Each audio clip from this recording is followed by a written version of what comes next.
Good evening, this is KC9UDX. My name is Matt and I welcome you to the 2 a.m. net. The purpose of this net is to promote the use of amplitude modulation and also to establish this part of this band as a place for AM activity in this area. Everyone is invited to listen. Licensed amateurs who can do so legally are encouraged to check in. We listen in the AM mode and transmit in the AM mode where possible. If you cannot transmit in AM, we encourage you to listen in AM and transmit in FM. If you are transmitting in FM, please adjust your transmit frequency a couple kcs above or below from our receive frequency.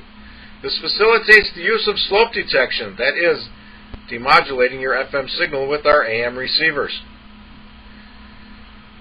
When checking in, please announce your call sign in standard phonetics. Again, this is KC9UDX. My name is Matt, and I will now begin accepting check-ins. Any stations wishing to check in, please come now. Kilo Alpha 9, Mike, Bravo, Mike. This is Kilo Sierra, Niner, Quebec.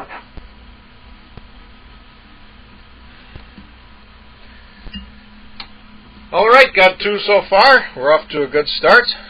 Recognizing KA9 MBM. Is that Mike? Bravo Mike, I think. I may have jumbled something here when I wrote it down. Well, anyway, welcome to the net, and KS9Q. Jim, welcome to the net. Do we have anybody else?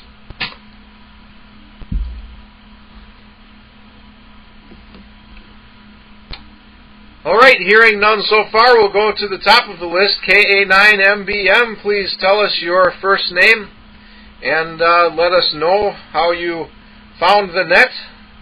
And anything else you care to talk about is fair game. We have no time limits here, although I do hope to end the net around 9 o'clock so I can get to bed immediately. Otherwise, there's not too many hard rules here.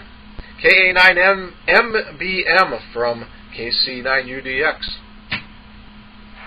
Okay, good evening. Yeah, the name here is Mike India Kilo Echo. And you do have my call letters correct. I learned from Jim there. Jim and I knew each other. We go way back to teenagers. We were kids. So we've known each other a long time. I was wondering, could you let me know how I'm coming in? I'm using an IC9700. With a vertical antenna doing amplitude modulation. How is my signal? I normally don't work AM, and this is like really the first time I've ever worked AM. I've only done FM, sideband, CW, FM, never AM.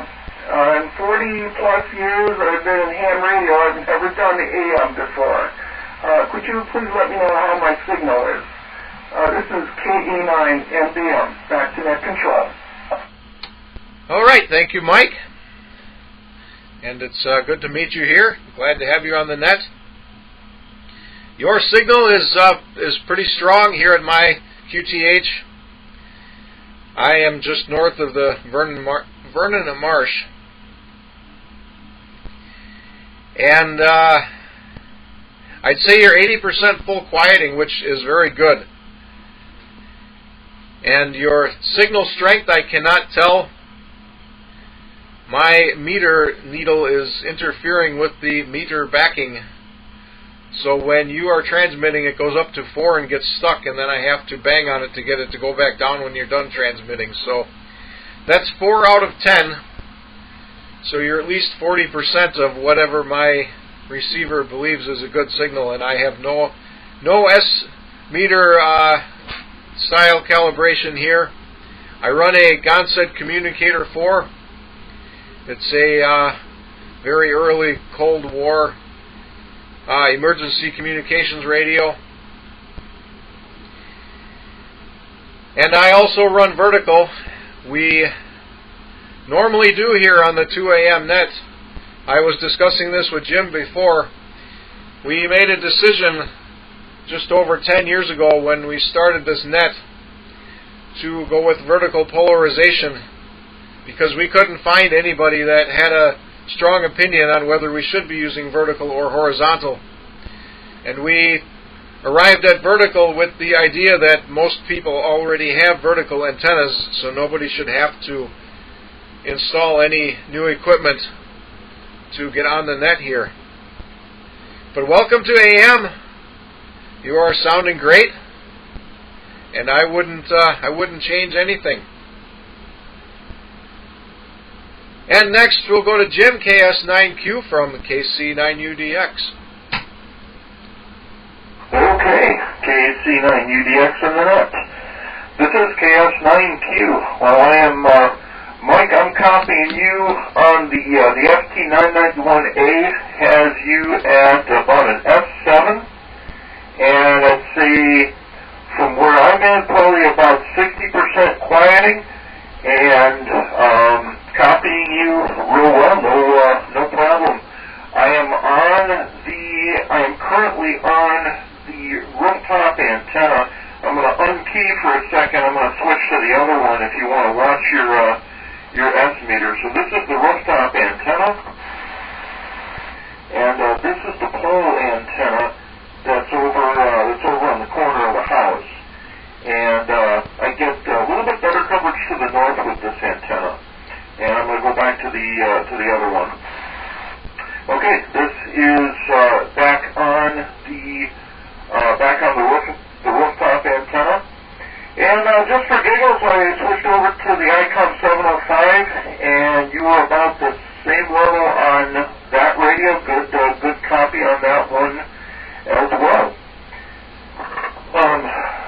So yeah, I've got the switch is basically just a relay that flips the antennas back and forth. I can't detect any appreciable loss through it. It's actually been working really well. I just have to put a little bit more permanent switch here to activate the relay. So with that, back to net. This is KS9Q. All right, thank you, Jim.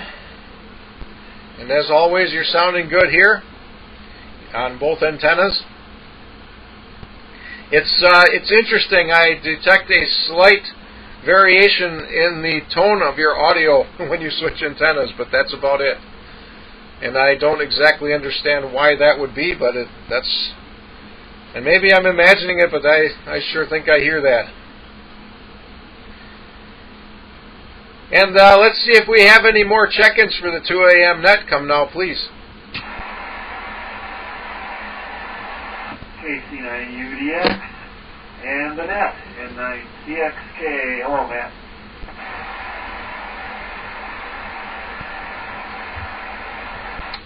Well, we got one more, recognizing Carol, N9CXK. Welcome to the net. Do we have anybody else?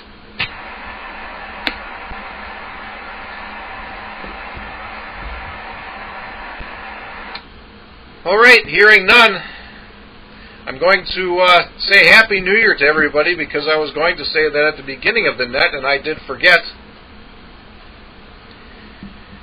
And I just made it here to the net in time. I did a 12-hour day at work today, and I am all week. And speaking of work, Carol, a bunch of my coworkers are going to your former place of employment again. And I'm definitely feeling my age tonight. I pulled a muscle in my back on the way to the shack here tonight, getting ready to set up the net. So I'm going to be in great pain when the net is over and I have to get up from this chair.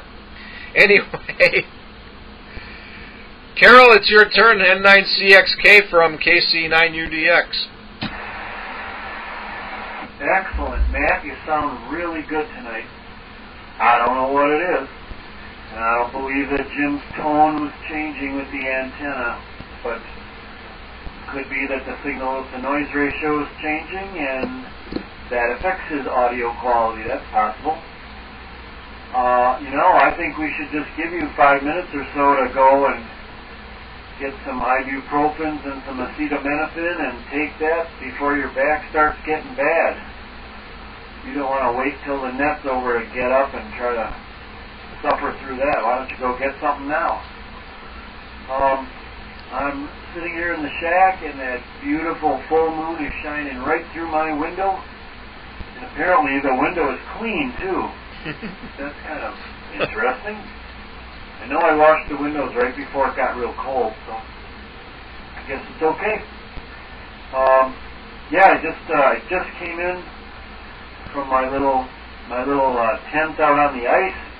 I was doing a little fishing tonight with my heater in the tent out there, and it was kind of fun, but I remembered that I had to get going and get in here and get on the net. So my knees are a little bit wet here, but not too bad. And, of course I didn't catch anything, but I usually don't. But it's still kind of fun. I'm trying to think what else is going on. I don't know. Tomorrow we're going to pick up my wife's new car. I went back to Wild Subaru and bought a Crosstrek for her. And I've been trying to clean up her old Forester, but it's so cold. I think I got everything wiped down and vacuumed and all that, but it's not getting a car wash, and they don't care anyways. They're only giving us a few $1,000s for it, so. I guess it's okay. I'm trying to think what else is going on. I don't know. Tomorrow we're going to pick up my wife's new car. And apparently the window is clean, too. That's kind of interesting. I know I washed the windows right before it got real cold, so it could be that the signal-to-noise ratio is changing with the antenna, but Guy says, don't worry about it, just get it here. I don't know, you make me feel terrible. You having to work so much, I just don't. I don't know. I feel bad for you. I know I always said it wouldn't be any fun at all if we didn't make money, but boy, that's an awful lot of work, and I hope they appreciate you. That's all I can say. I hope there's some method of appreciation that is good for you. And I'm also on my FT991A, and working like a charm. Power output says 20 watts. Guess that's what it's supposed to be. KC9UDX, back to you, N9CXK. All right, thank you, Carol. And I will not go upstairs and get something for my back, because if I do, I will most certainly not be able to get back down here. So I will deal with that later, and it won't be a problem. I'm going straight to bed after this anyway. And anyway, it's not that terribly bad, but I guess if I do a bunch of extra walking around, it probably probably will be. But fine business on the ice fishing. That's pretty cool. I've never done that. That's one of those things I just don't have time to do. As you note, I work all the time. But someday, hopefully, I only have another year and a half of working like this, hopefully. And we are at the bottom of the list. Let's see if we have any more check-ins for the 2 a.m. net. Come now, please.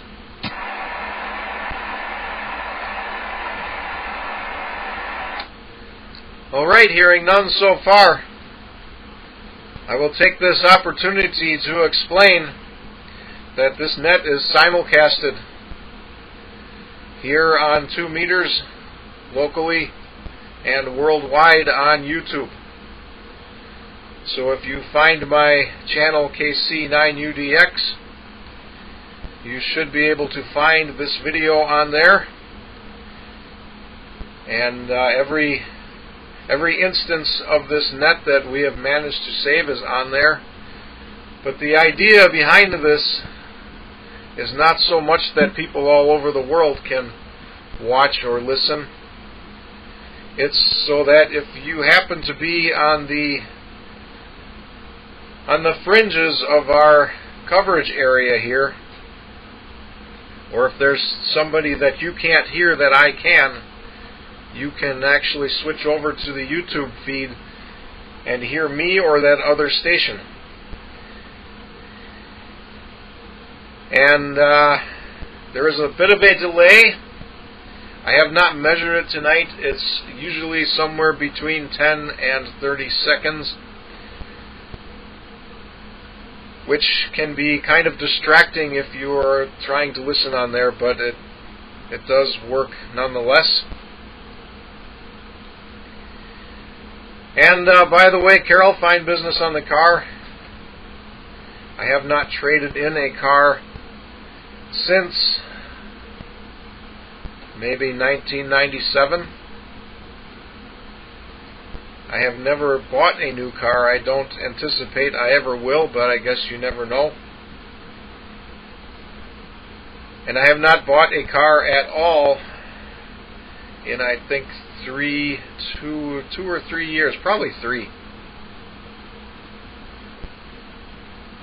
But I did just this year revive a car that I bought 10 years ago, which has been sitting since 2020, and I'm driving that every day. So it's almost like having a new car. Let's go back to the top of the list. KA9MBM. Mike, it's your turn again on the 2 a.m. net from KC9UDX.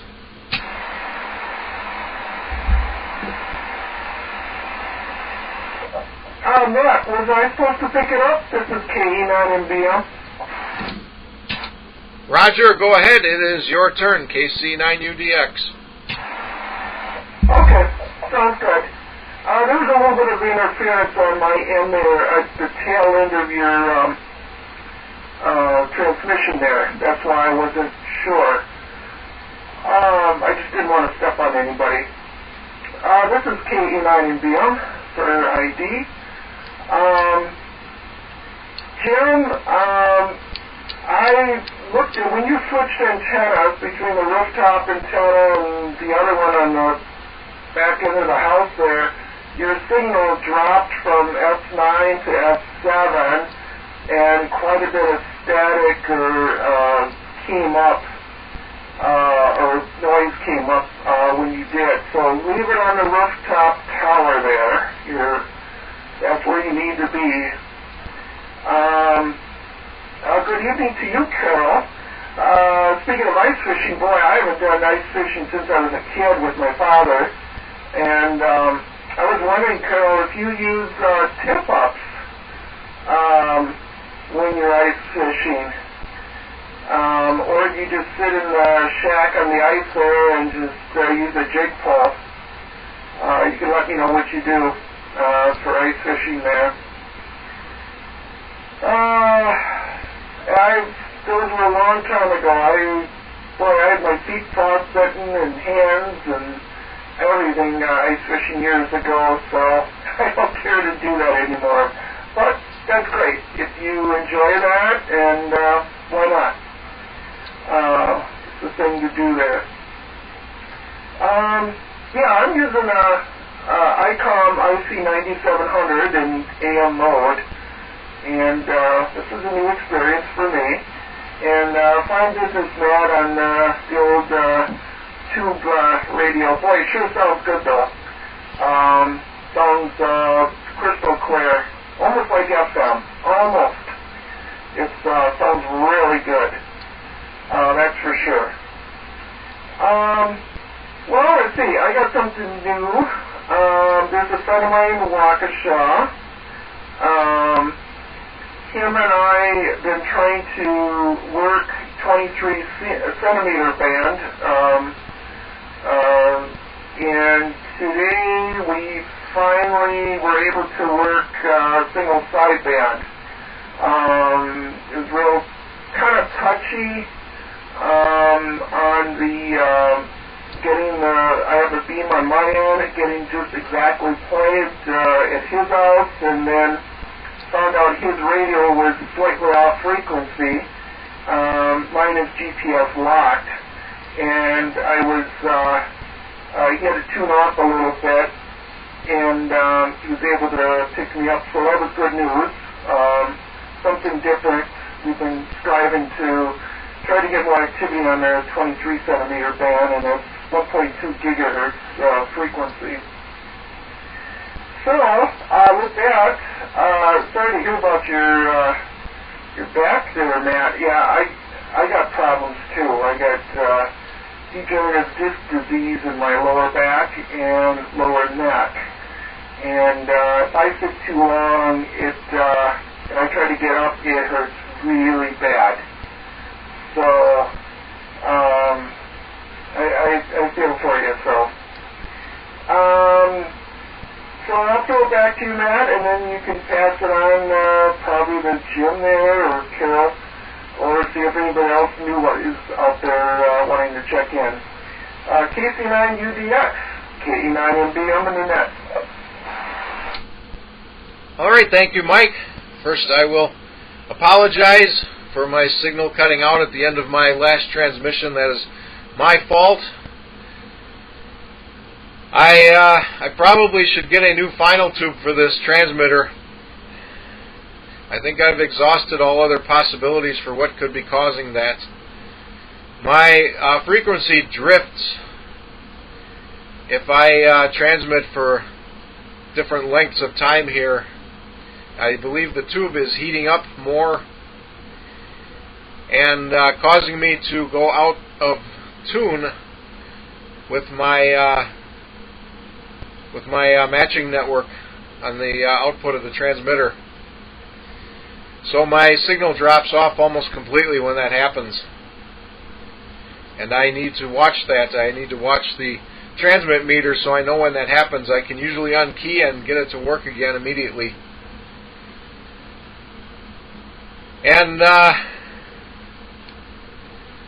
yeah, having a bad back is not a fun thing. I wouldn't say that I have a bad back that bad, but I do have this problem now and then, usually when I have not been getting enough exercise, and that is definitely the situation lately. So I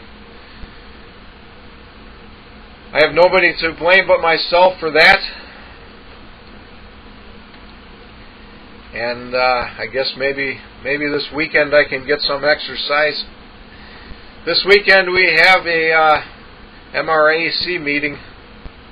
I don't know if I'll be there or not. I may be working. I will probably be working, in which case I won't get to go. I did make the one in December, which is the first one I've been able to get to in probably 6 months. That was a pretty good presentation. And I was going to say I have some 23 centimeter gear here, but it's all FM. And I don't have any outdoor antennas. I have rubber ducks and some nice aftermarket minimal gain rubber ducks, I guess. And I don't get a whole lot of use out of that stuff. Anyway, next we'll go to Jim, KS9Q, from KC9UDX. Go ahead, Jim. Okay, very good. This is KS9Q. And Matt, when your transmitter acts up, I can see on the spectroscope some I guess you could call it splatter. I think your theory might be correct that something's breaking down either the output tube or maybe one of the multipliers, and when that happens, the signal has kind of a scratchy quality to it. But it's usually after about maybe 2 minutes of transmit, 2-3 minutes of transmit time, something like that. I did measure the delay on the YouTube feed too. It's about 6 seconds, and it's pretty reasonable audio though. Can copy it pretty well. I've actually got it. I've got it running here at the moment. So, at any rate, although your audio sounds great, and Mike's 9700's got a much better spectrum scope than the 991 does. It's much more detailed. It's much more responsive. So he may see things that I can't.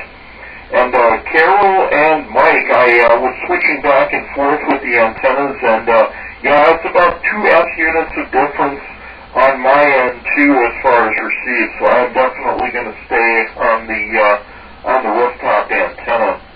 Back to net. This is KS92. All right, thank you, Jim. Yeah, I should probably get a full set of tubes for this thing and swap them out one at a time. But I think I had narrowed it down to the final output when I had it apart the last time. Though I did not write down exactly what I did and didn't do, so I'm not 100% sure of that. But I thought I had isolated it to the output stage.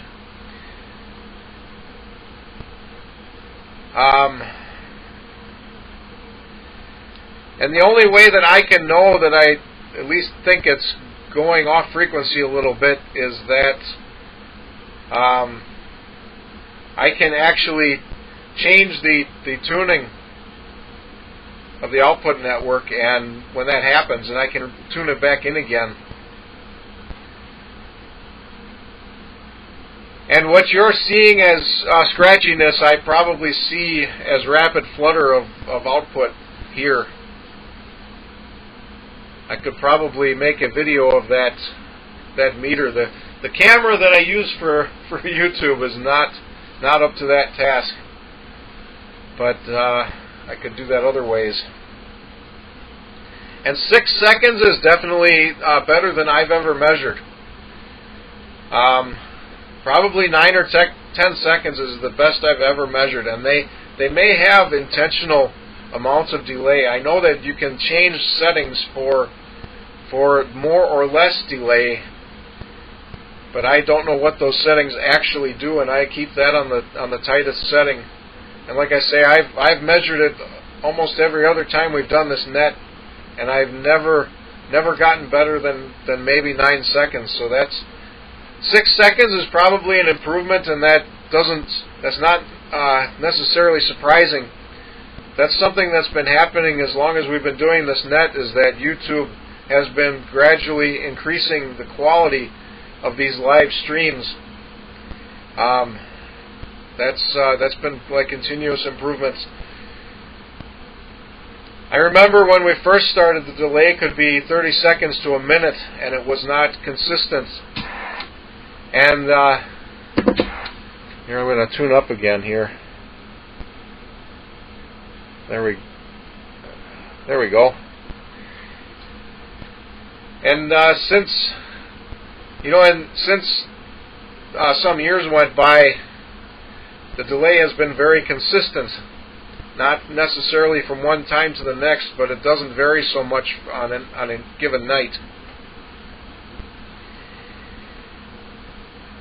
And I guess I'm very lucky that they still let me do this, because every time I start up a session, it complains about my video quality being too low for their standards. And it's funny, because the software that I use complains that I'm not using 32-bit color.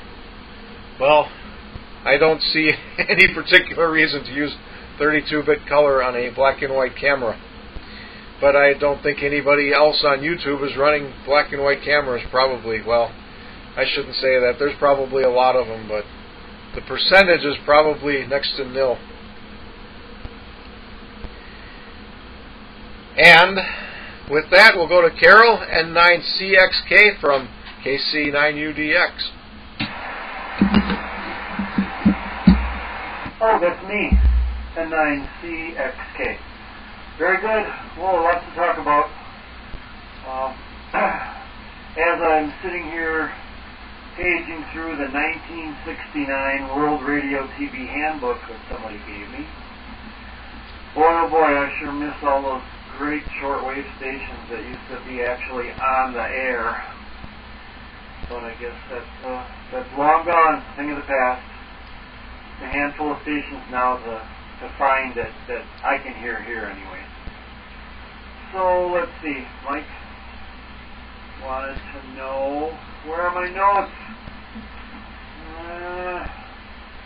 Anyways, Mike wanted to know about ice fishing. And yeah, I have my tent set up out on the ice about 100 feet from the house, and then I've drilled holes all over the place. And in the daytime, I'll put a couple of tip-ups out there with some minnows. But I like to sit in the tent too and do a little jigging there. I do some jigging out on the ice and some jigging in the tent. And, it all works out fine. I've got all my plenty of bait and plenty of different things. I am having trouble seeing the fishing line and tying it onto things. Kind of have to make sure I do that before I go out. I'm not going to be doing that out on the ice, but yeah, it's and there's a ton of people out on the bigger lake to the south of me, the bigger part of the lake. But here on the mill pond, I'm on the mill pond on Lake Beulah here, way at the north end, and there's only a couple other guys out, and I can watch them. They set up tip-ups all the way across the lake, and I haven't seen anybody really catching anything. But like I said, still kind of fun. Now I am sure if I could find all the notes I just made. It's got to be here somewhere. So KS9Q.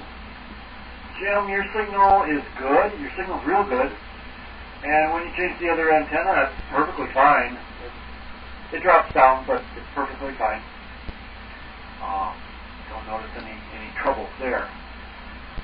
Matt, when your radio goes, the signal doesn't drop hardly at all here, but your audio goes away completely. I can still hear you like you're way in the background somewhere, and then it'll pop back and kind of overmodulate a bit and then settle out.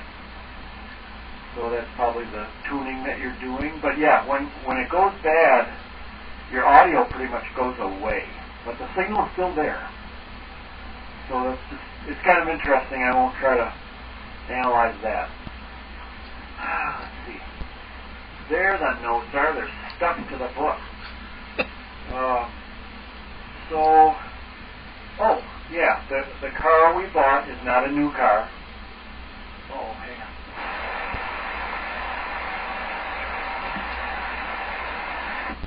I guess I changed frequency a tad there. One of the cords must have hit the dial. But we didn't buy a new car. We bought a 2022. I bought one car in my whole life, and it was a bigger lemon than anything else. So I've always bought used cars, and bought this used car from Wild, but it's a certified used car, so I have the remainder of the factory warranty, which is like another 5 years. So that is excellent for me. I don't work on the cars too much anymore. But Matt, my wife's car is 2011, so it's 13 years old. It's very well used. Has 185,000 on it, and it served us extremely well. Drove across the country a few times, and just a real workhorse of a car. And you can pile a ton of stuff in there in the Forester. But she didn't even want a car that big, so we got the Cross Truck. That's going to be really nice for her. And my Outback, I only have 205,000 on there, so that's going to go for a while yet. That'll be my retirement car, I think. But they gave us a decent trade. I mean, I have a check engine light that's going on and off, and I think it's the catalytic converters, and the front brakes are shaking because the rotors are beat up a little, I guess. So they're going to give us a few thousand, and I said that'd be perfectly sufficient. That's just fine. I had a Roth IRA for a lot of years, and I just keep the money in the Roth IRA to buy cars with, because I'm not paying any tax when I take the money out, and so I just go in and write a check for the car. I don't have to worry about fiddling around with finance or anything, but I still got to go sit with the finance guy tomorrow and listen to him try to talk me into about 24 different service plans or something, which I'm just going to say no to. I'll probably buy one plan that gives me full coverage on the car, along with the whole powertrain thing. That won't be bad at all.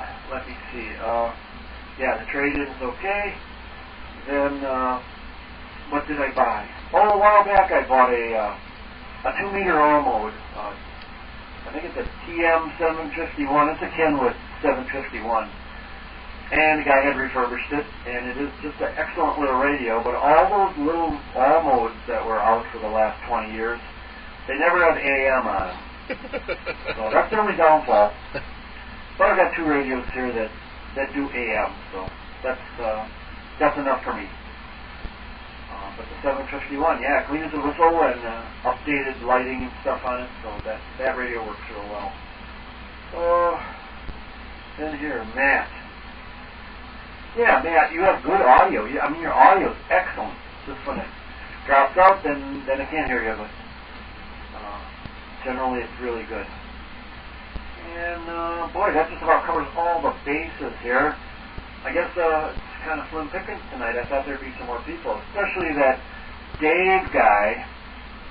We were all worried about Dave for a while, and then he came back and he said that he had hurt himself and he's going to have surgery, I think, or something. And But he was back. He's been on lots of the nets, but I guess tonight maybe. I don't know. This one, I'm sorry to say, but this net's easy to forget. I'm not good at these once-a-month nets. They're just goes right out of my mind. So there we go. I didn't drop out yet either. N9CXK.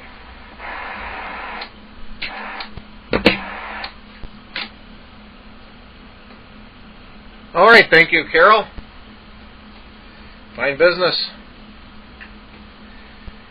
And yes, I have heard myself.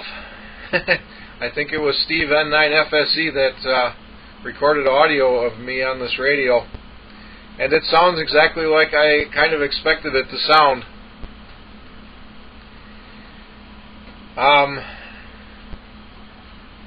You know, it's debatable, but I have always, something I noticed when I was a little kid, when I first built my first audio amplifiers, I was astounded. You know, I built transistor amplifiers, and then I built a tube amplifier one day, and I was astounded how crystal clear that tube amplifier sounded compared to the transistor ones. And of course, there really shouldn't be that much of a difference. If you have proper signal quality, you should have proper signal quality. But there's just something about it. It sounds different. I don't know if it's real or what. And I have one of those. Stand by. Try this. I have one of those Kenwood radios with the fake all mode here somewhere in a box.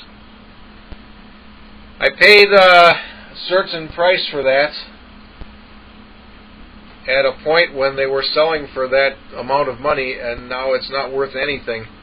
And it's not gotten that much older, and nothing has changed about it, so that kind of bothers me.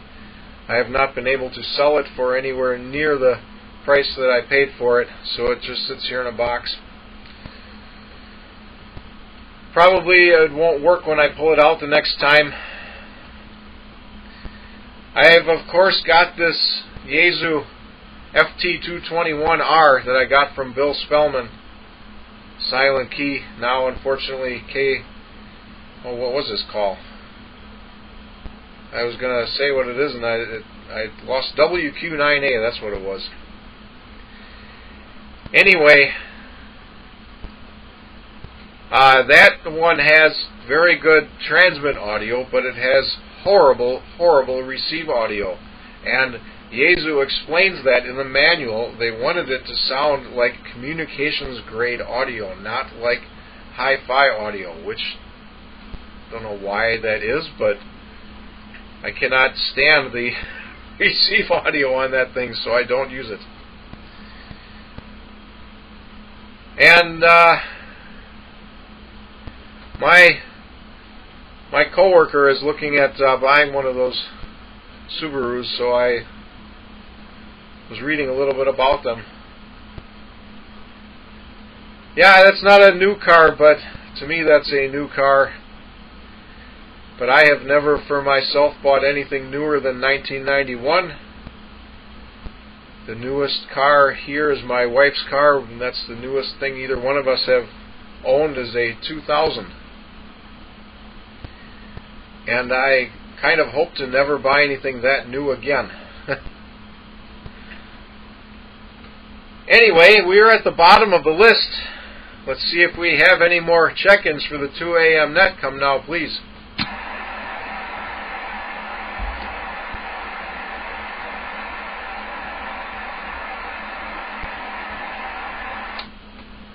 Well, I'm moderately surprised we don't have anybody else. But on this net comes and goes, and we never have boring times here anyway. So, trying to think, I don't have anything else to add, but we will go to the top of the list. And Mike, it's your turn again, KA9MBM from KC9UDX. Okay, fine business, Matt. KA9MBM in the net here. Yeah. I was curious, Matt, just jot down a piece of paper, well, when I throw it back to you, you could probably answer it. What kind of files are you running? 6146Bs or 2826s, or is it much older than 807 style files in there? It's curious.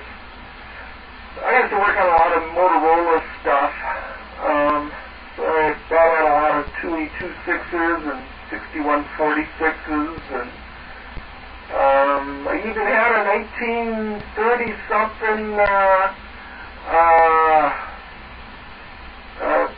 chicken roaster type separate transmitter and receiver. I had the transmitter portion of it, and that actually had an 807 on it, and it was FM, believe it or not. And it had a dynamotor in it, and I removed the dynamotor and put a regular power transformer in there. So, but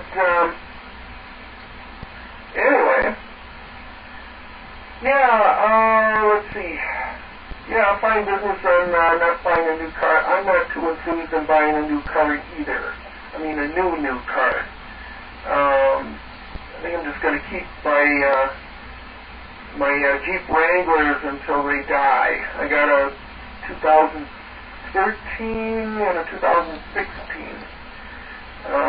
They were purchased new with a trade-in. And yeah, Carol, I try to pay cash for the difference as well. I don't believe in taking car loans out anymore. And then just get some type of service agreement on it. So, it's bare bones, manual shift, with the air conditioning, it's four-wheel drive, positive, with the, sometimes, depends on your manufacturer, and some of them they would call it positive traction, others would call it limited slip, whatever. We got that in the back, both Jeeps. And, there's a computer in it, but not as sophisticated as these cars nowadays with backup cameras and all that. I mean, geez, Jesus,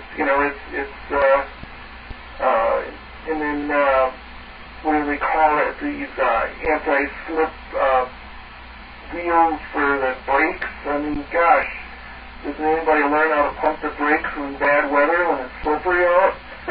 They got to put all that stuff on there. I don't know. Yeah, just getting the old school, I guess. Anyway, Jim, I got my that hotspot, the latest hotspot. I got that the image on it. I fired it up and I started configuring that, and that I'll use for M17 as soon as I get the HT, and then I modify it and see what's going on. There is some software you can load on your actual computer to get access to those, so I might do that and just start listening around and see what's on there. It's supposed to be over 200 talk groups or whatever they call them, reflectors, talk groups. I haven't quite figured out what their terminology and what they call it out there, so that'll be interesting. Matt and Carol, what I'm talking about is a new digital mode.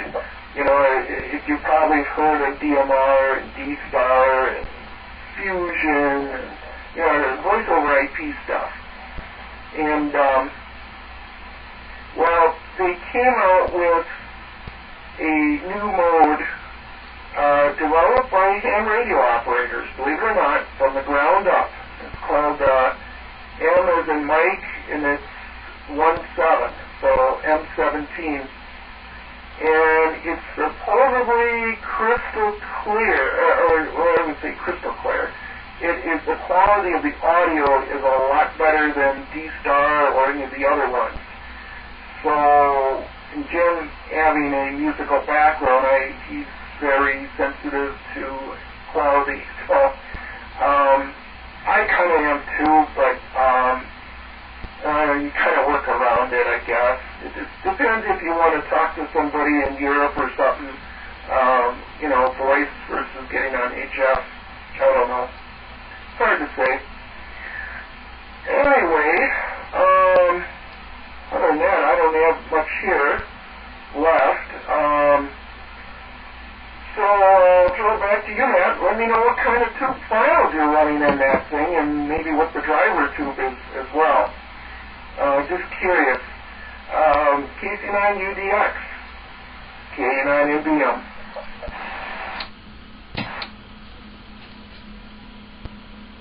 All right, thank you, Mike. And I have a terrible memory, but I'm going to say that it is a 6360 miniature tube. I believe it's a Class A amplifier fed by a push-pull arrangement, and I cannot for the life of me remember the name of the drivers, the tube type. I'm trying to think, and I cannot remember it all.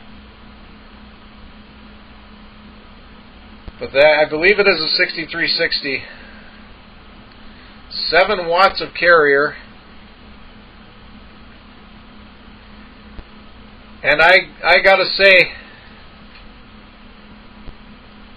I am completely unenamored by the digital stuff.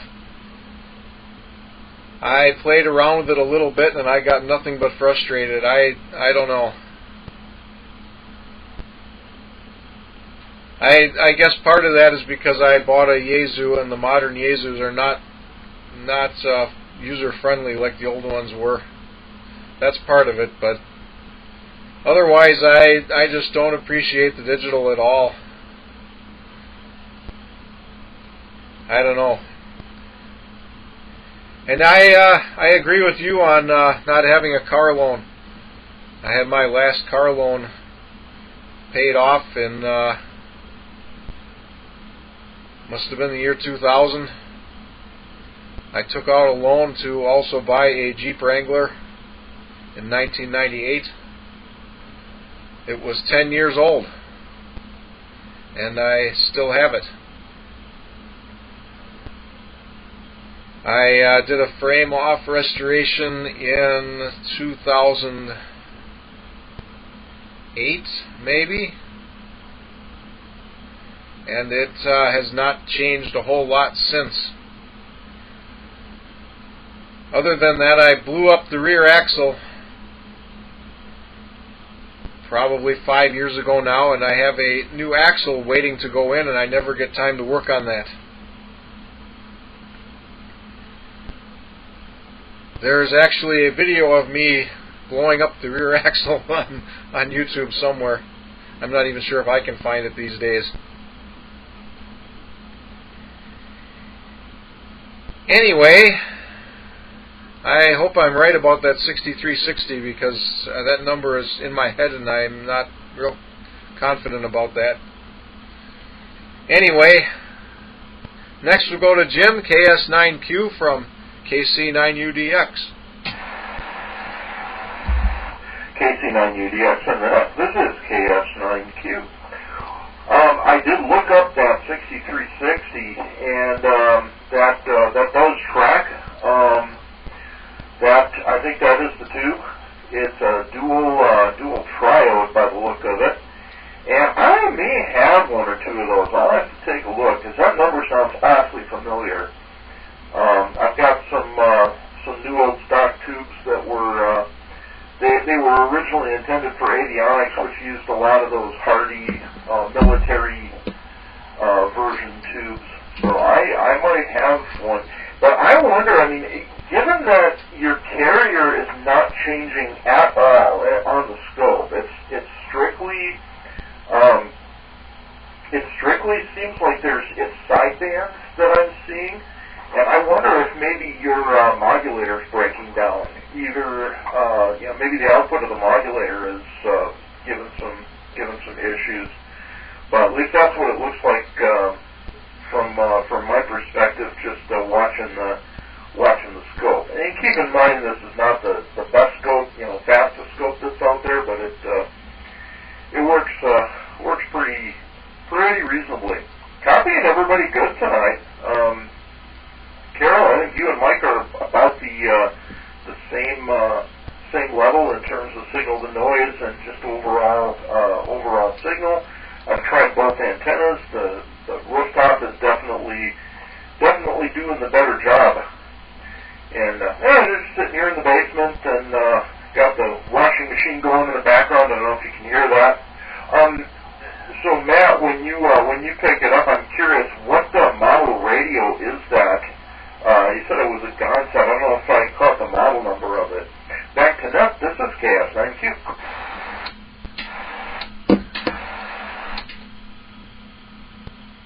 All right, thank you, Jim. And I'll say one thing interesting. When I did have this thing on the bench, and even when I had it here on the operating desk, for a while I had a meter on the output. And what you and Carol are describing is not what I measured back then, but it may be different now. Back then, when this would happen, my output would drop off considerably. It would not go dead, but it would drop off a lot. And that's definitely not what you guys are both reporting now, so maybe it's different. Maybe I do have a modulator problem now. But it's still odd, though, that the final tuning, I don't know.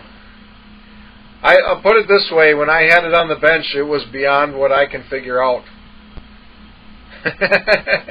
and there are not too many, I'm not trying to brag or anything, but there are not too many things that get to that point, but this thing sure did. And that's probably the only thing I didn't try, because I came to the conclusion it was probably the crystal drifting. But I did not, I don't think I changed any tubes. I don't know how many thousand tubes, but I do not have any transmitter tubes. I have maybe, I can count on my hands the number of transmitter tubes I have here. Well, I probably have 24 or so sweep tubes, maybe a little more of them that are actually sweep tubes that are not commonly used in amateur radios, but the vast majority of my tubes are receiving tubes for radio and especially TV. I acquired another box of them at the last MRAC meeting. We had a auction, and I picked up a box of tubes. I have not had a chance to even see what's in there at all. But I doubt there's any transmitting tubes. And this is a Gonset Communicator 4. Now, I don't know if there are schematics available for it. I believe I have a very bad 5th generation copy or whatever it is of the transmitter section, which is, I guess, what we need anyway. But the point is that I could not get a full set of schematics for this thing. I don't know that anybody anywhere has them anymore, or at least not anybody on the internet. But this radio is not a transceiver at all. It is a separate receiver and separate transmitter in one box. All the early Gonsets are like that, or at least all the communicator ones for sure. There are others though, and I guess I have enough to work on it because I have that one complete but very hard to read schematic. It would be nice someday to work on the receiver portion of it.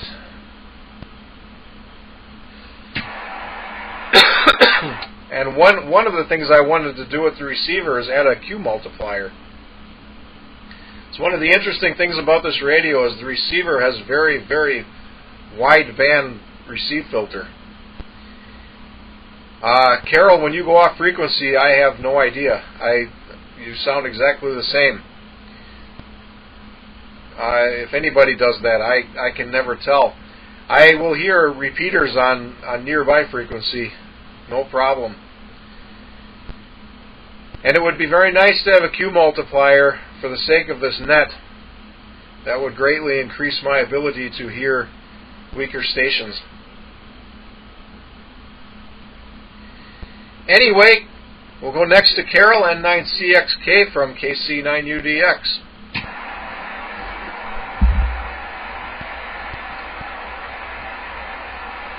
Well, if I could find the push-to-talk switch, I'd be all set.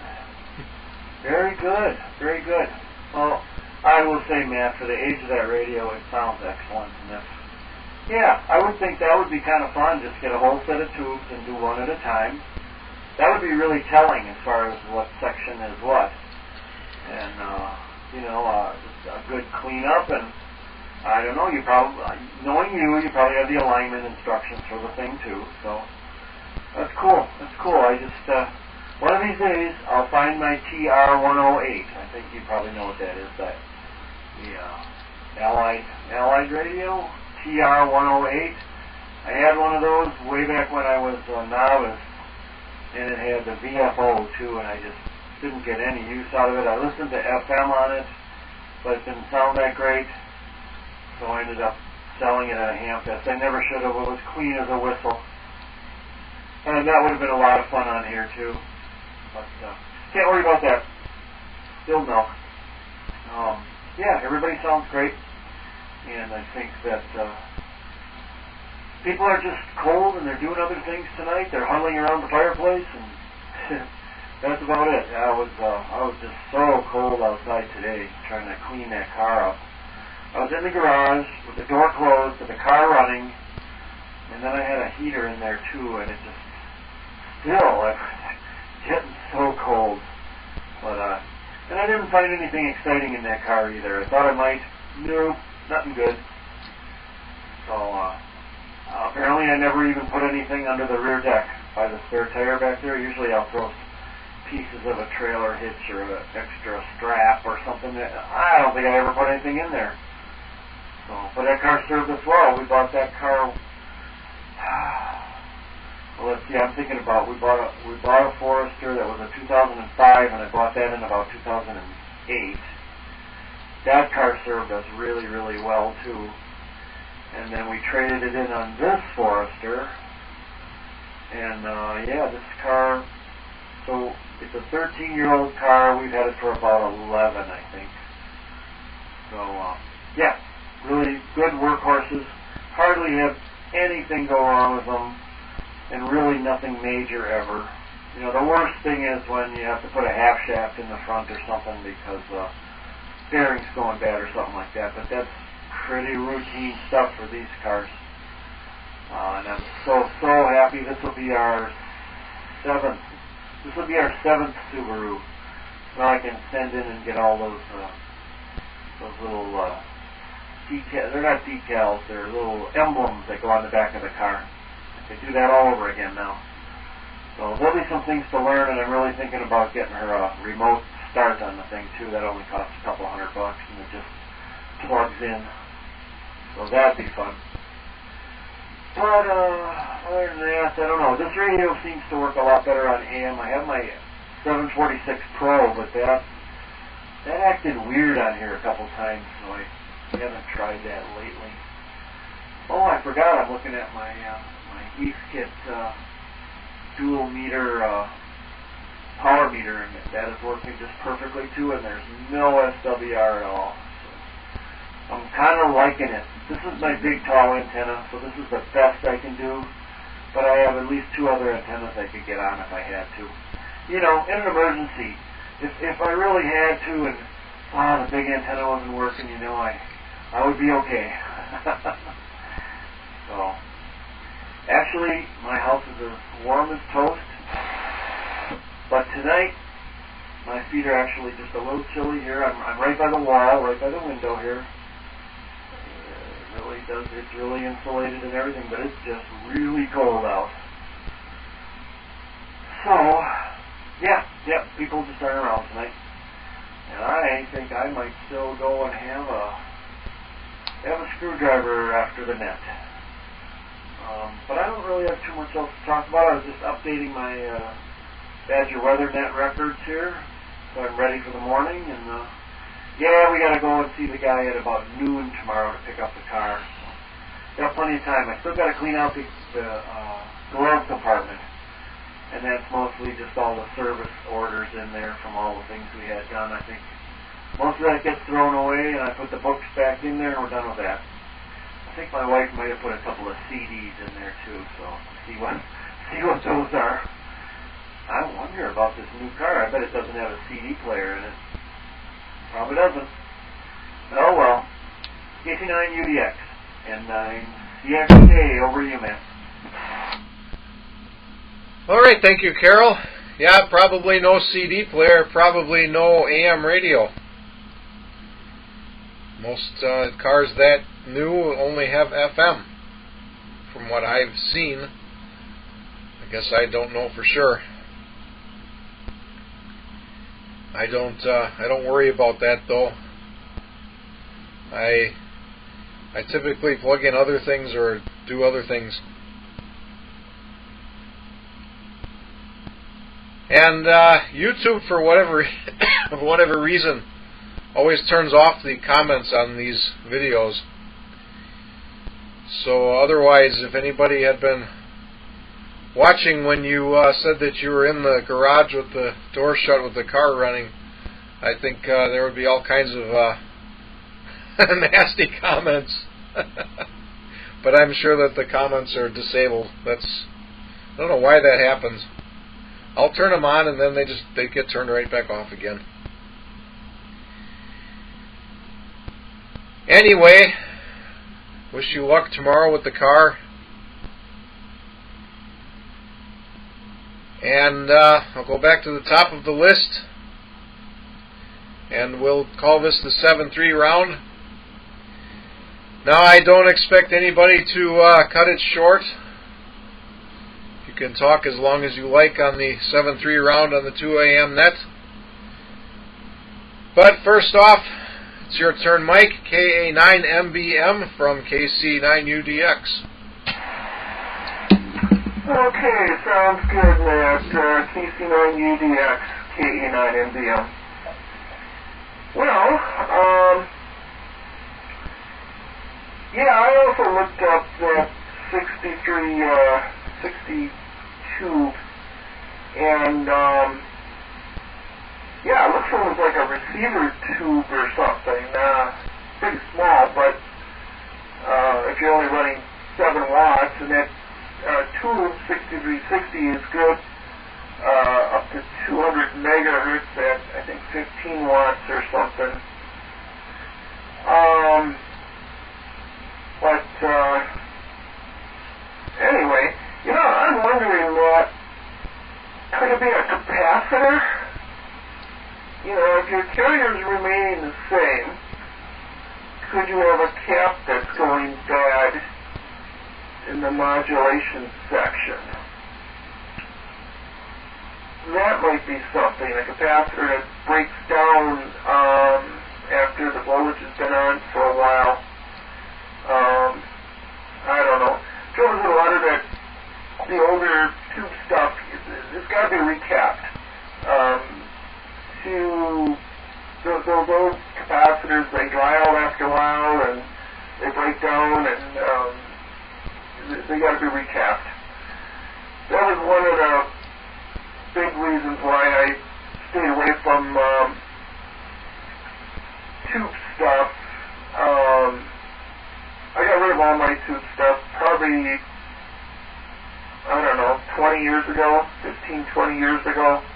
And I had a whole box of tubes, receiver tubes, and,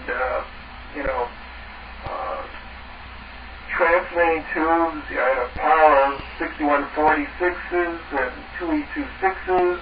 I had some 708s. I had some ceramic tubes, the 4CX250, and a 4CX150. I had those.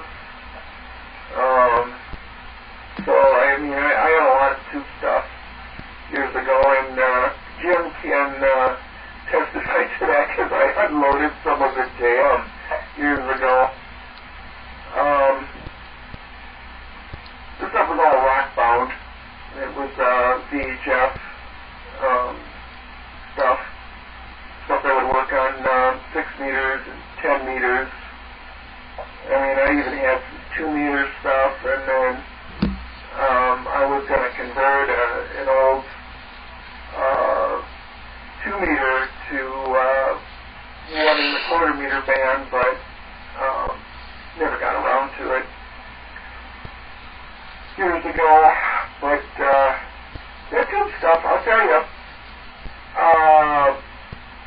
it sure sounded good. I put an amp fest years ago in the early 80s, and underneath the table you'd see, old Motorola stuff for like $5. I would switch it up, and a lot of times I would gut this stuff for parts, if it was in pretty bad shape. And then some of them were, you just had to clean them up, and they were pretty good. Some of them had vibrators in them. The pulse, the 12 volt DC to go through a step-up transformer, and some of them had silicon, I think there were silicon rectifiers in there. It's pre-diode, but it was after the tube stuff for rectification, so those would go bad too after a while. But that stuff was always kind of fun to mess around with. But anyway, make a long story short, I would get on one of the local repeaters in the 1980s, early 80s there, and with one of the radios that, I found at a handset for $5, cleaned it up, tuned it up real nice, and threw a pair of crystals in there for, I don't know, the E2 repeater, FM repeater, or the 91 repeater, I don't remember which one, but, and then I would go on the repeater with that, and people would say, boy, your audio sounds crystal clear, what are you running, Well, you can't beat the true phase modulation, frequency modulation compared to the transistorized stuff, which is phase modulation. The frequency modulation that always sounded a lot better. And, transistors by nature are noisy. They don't sound, the audio characteristics of a transistor cannot beat a tube. The tubes are definitely sound better because they don't have the noise. Transistors are noisy. There's just no way of getting around it. It's the nature of the beast. So, if you want good audio, tubes are the way to go. There's no doubt about that. Now, these SDR radios, software-defined radios, aren't bad at all. It sounds pretty good. I don't know. And I guess, the digital stuff, it's different. It's like a different, it's a different mode. You're talking about AM, sideband, CW, radio teletype. It's FM. It's another mode. You got keyboard to keyboard with the digital stuff, with the FT8, FT4 stuff. And then you got the voice over IP, which is a really narrow band FM signal. basically your audio is being digitized and then being modulated in a special way that and then they transmit that at a real narrow frequency, bandwidth. And compared to the wideband modulation stuff that typical FM would have, or AM, it's one of those things. And for another mode, it's something different. If you got a buddy in another state halfway across the country like I did, somebody I grew up with, got a ham license, as we were kids, and he moved to Arizona, New Mexico, Albuquerque, New Mexico, and he didn't have his HF station put together. He had it half torn apart most of the time. The only way I could talk to him would be either on the landline or catch him on a repeater that had Echolink or DMR or something like that. It's the only way to talk to him. So, I don't know. It's just one of those things. Another mode, something different. So this will be my 73s, Matt. Nice chat with you and Carol and Jim and I. We chat every morning on the 220 megahertz band on one of the local repeaters. So anyway, I'll throw it back to you, Matt. I'll say my 73s to everybody, and everybody have a good evening, and I'll be listening out. KC9UDX, KC9MD. 73s, everyone. All right, thank you, Mike. I will say 7-3 to you. And fine business on 220. I used to be a big 220 advocate, but I don't get time to operate FM on FM anymore, so I never do it. I did not know there were any 220 repeaters around here anymore. That's good to hear. And the rectifier you were thinking of, I believe, is a selenium rectifier. That's a solid state rectifier that predates vacuum tube diodes as far as I recall, and it certainly predates silicon rectifiers, which everybody else just calls diodes these days. They came after copper oxide rectifiers, and those selenium rectifiers have some very interesting properties, and they're downright poisonous when they burn up, and they all burn up eventually. I've got a receiver in my workshop that has one of those, and I'm not sure if it's still working anymore or not. It turns on with the light switch, and I think I can hear it humming, but the receiver is no longer working. One of these days I got to deal with that. Anyway, we meet every month, second Tuesday of the month. It's kind of an odd schedule, but that's what we arrived at to not conflict with anything else. But it was good having you here, and we'll look forward to having you here next month or whenever. And next, it's your turn, Jim, KS9Q on the 7-3 round from KC9UDX. Okay, this is KS9Q. I was able to pull up a manual for that with a schematic. I'm pretty sure it's the same unit, and assuming your email is still kc9udx@awrl.net, should be in your inbox. So see if that is of any use. The 6360 is your output tube. It is a dual tetrode. I misspoke before, but you've got a pair of 6BQ5s in push-pull for a modulator. Now those tubes are pretty commonly available. They're pretty commonly used in electric guitar amplifiers. I think the orange, which one was that? It was the Tiny Terror, or I forget which model it was, but they had 4 of them. 2 tubes or 4 tubes, depending on how much output you were looking for. And I'm thinking your issue is probably very possibly in that modulator section, because that, like I said, the carrier does not, the carrier doesn't even twitch, but any kind of crackle in the modulator can cause these crazy sidebands, and that's kind of what I'm seeing.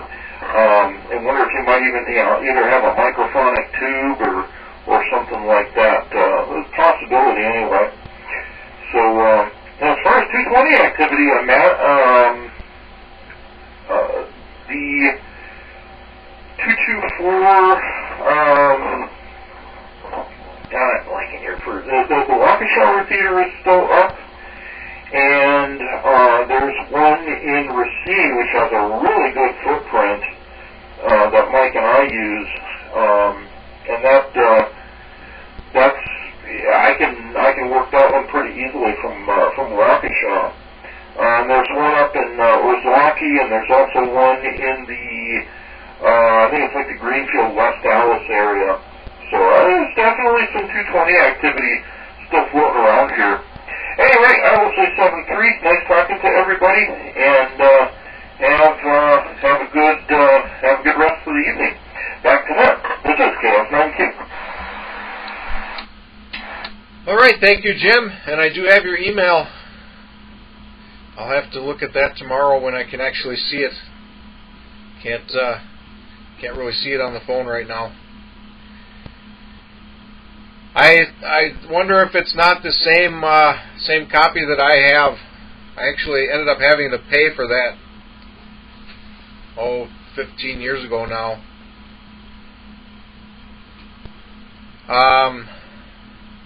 But if it's the same one, the transmitter schematic is there, but it's like a 5th generation fax or something. It's really horrible.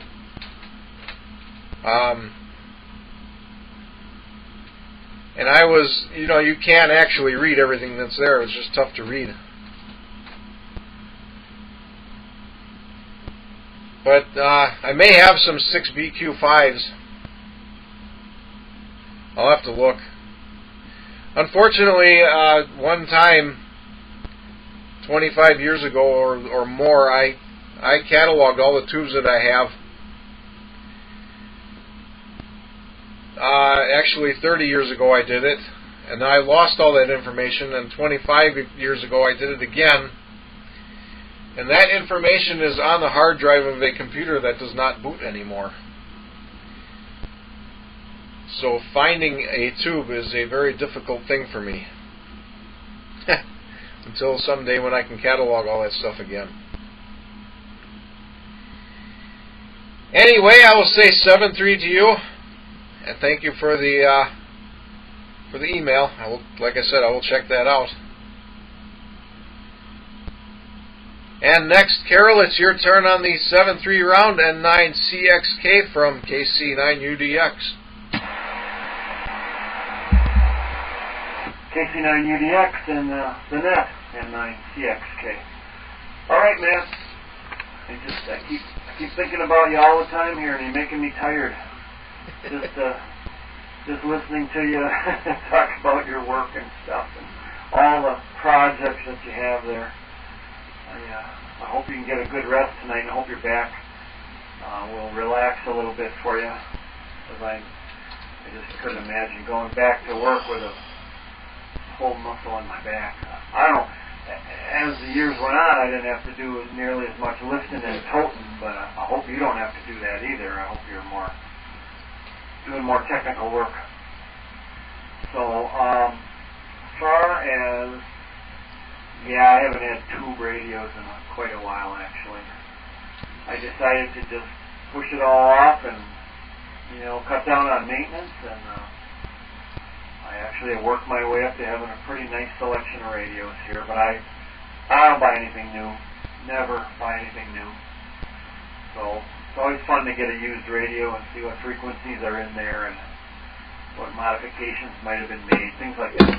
As far as digital goes, I soon as DMR started, I kind of got on the trail there. Since we used DMR radios at work, I had radios available. So I learned, first thing I learned was how to program a DMR radio. And I was doing Motorola radios with their software, and so I learned a lot. I learned a lot real fast. I think my DMR number in Wisconsin is just 75. So I got in kind of at the beginning, and then I got some D-Star radios. When D-Star started out, I thought the audio was really awful. It's better now, quite a bit better now. And then I had D-Star, never really got into that. And now I have a nice selection of Fusion radios too. I really love Fusion, but I still don't understand at all how to change, I guess they call them rooms instead of talk groups, or instead of reflectors, they call them rooms.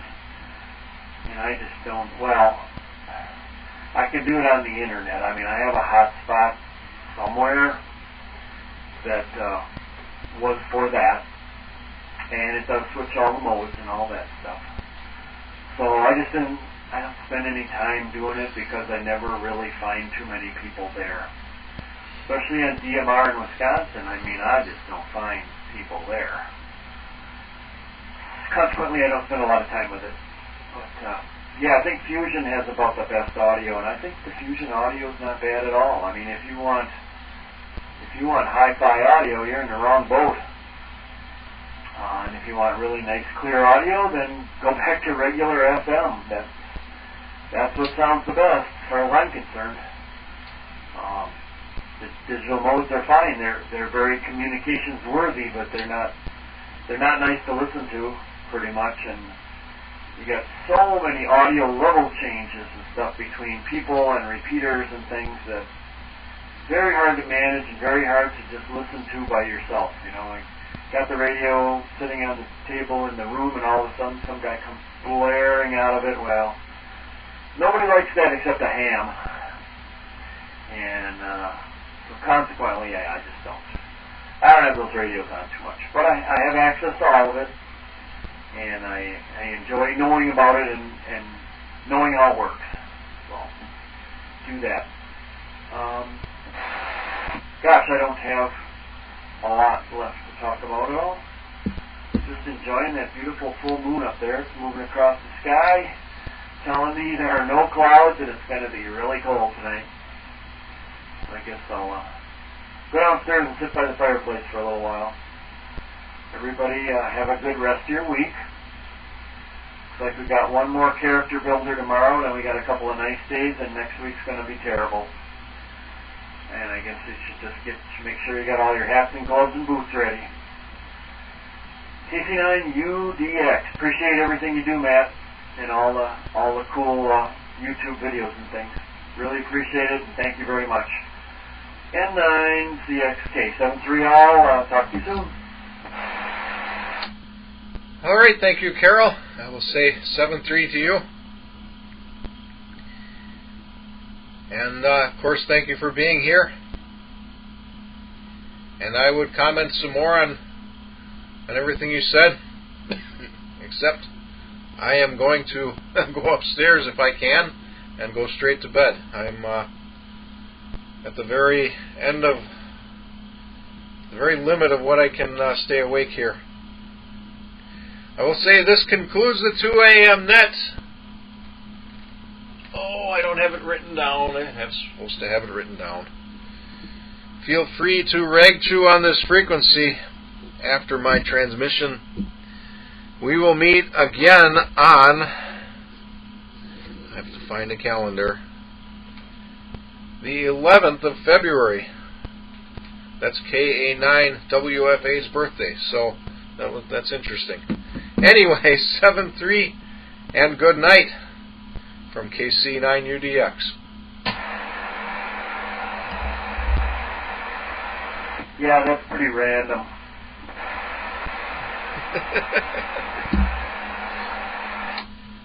Well, I'll have to see if she'll be available that night. Anyway, I gotta run. 73 Carol, KC9UDX. Good night, Matt. Thanks. N9CXK.